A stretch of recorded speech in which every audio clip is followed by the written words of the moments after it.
Morning light filters softly through the kitchen window.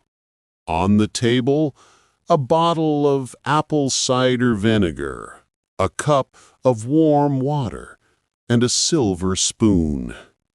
Margaret, 70 years old, stirs slowly. Steam rises, the sunlight turning it into liquid gold. Each morning, she begins her day with a quiet hope that one small spoonful might help her feel well again. Her friends swear by apple cider vinegar. It heals the gut, improves digestion, reduces bloating, gives energy. But within days, her body began to speak differently. A burning feeling, a restless stomach, nights where sleep refused to come. And somewhere between the ticking of the clock and the quiet ache of disappointment, she wondered, could the thing I thought would heal me be the thing that's hurting me? Margaret is not alone. Millions of older adults have tried natural miracles to heal themselves, only to discover sometimes the body already knows what it needs. Because the body doesn't ask to be controlled, it asks to be heard. A morning spoon of vinegar sounds like magic. Cheap, simple, natural. Online, everyone seems to say the same thing. I lost weight. I feel cleaner. I have more energy. But that's not foolishness. It's hope disguised as habit. Every remedy we try is in some way a small prayer for relief. When modern medicine feels complex and distant, the word natural feels safer, more human. But natural doesn't always mean right for you. And the body, quietly, wisely, always finds a way to tell us when something isn't right. We don't drink apple cider vinegar because we want to be younger. We drink it because we want to feel capable of healing again. So, what does science say? Research from Verywell Health, Mayo Clinic, and the American Gastroenterological Association, AGA, offers 3 gentle reminders. Number 1. Apple cider vinegar isn't a probiotic. The mother inside it may contain beneficial bacteria, but pasteurization used to make it shelf-stable kills most of them. That shiny bottle on the supermarket shelf isn't the living gut garden people imagine.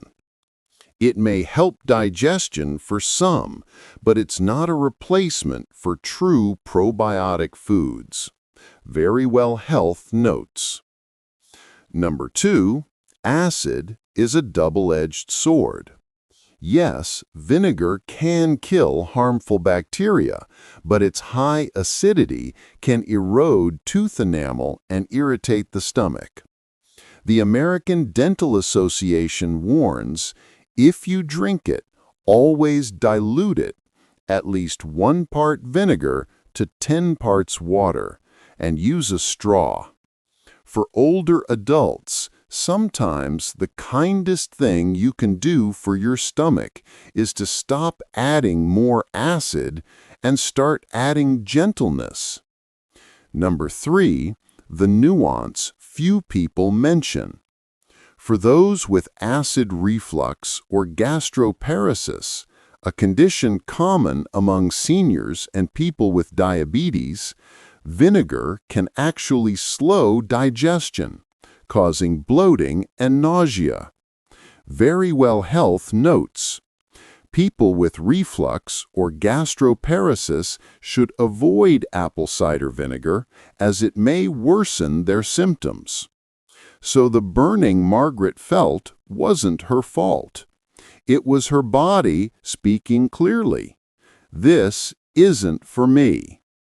Science explains what happens inside the gut, but wisdom reminds us to pause when the gut whispers, "Enough." Margaret stood in her kitchen, looking at the half-empty bottle of vinegar on her counter. She smiled softly, removed the note that said 1 spoon every morning, and replaced it with a new one. Listen first. A few days later, she stopped chasing miracles. She started listening. One afternoon at the local market, she paused by the dairy shelf. A young clerk smiled and said, "If your stomach's sensitive, try Greek yogurt or kefir. They're gentler and feed the good bacteria your body needs." That simple suggestion lingered. For the first time, Margaret realized her body didn't need to be cleansed. It needed to be nourished. That evening, she brewed a cup of ginger tea instead of vinegar. The burning eased, and that night, for the first time in months, she slept through till morning. Her new ritual became simple: a cup of warm water, a small bowl of Greek yogurt or kefir, and once a week a bit of sauerkraut, just like her mother used to make. In her journal, she wrote, "I stopped the vinegar and started ginger tea. My stomach feels calm, and last night I finally slept well." Sometimes healing isn't about finding something new. It's about remembering how we once cared for ourselves. And as she chose gentleness over control, something inside her began to shift, quietly, like a window opening to the morning air. Morning light streamed through the window. Margaret stepped onto the porch with her cup of ginger tea. Steam rose, catching the sunlight like a quiet halo. That morning felt different. The air was lighter. The silence didn't feel empty anymore. It felt full. As the steam rose from her cup, Margaret realized healing wasn't about fighting the pain, but understanding what it was trying to say.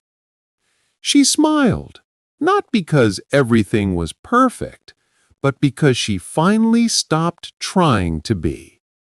For years, she'd been trying to fix her body. That morning, she began to trust it again. Sometimes healing isn't a destination. It's a quiet decision to be gentle with the body that's carried us this far.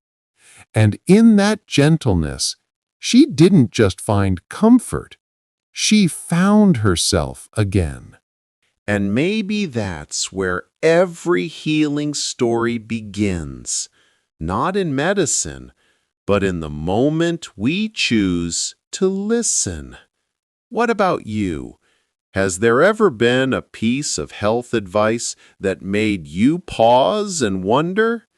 Share your story below, because here in Elderly Wisdom Cares, no question is foolish, only stories waiting to be understood. Your body is speaking. It's time to listen.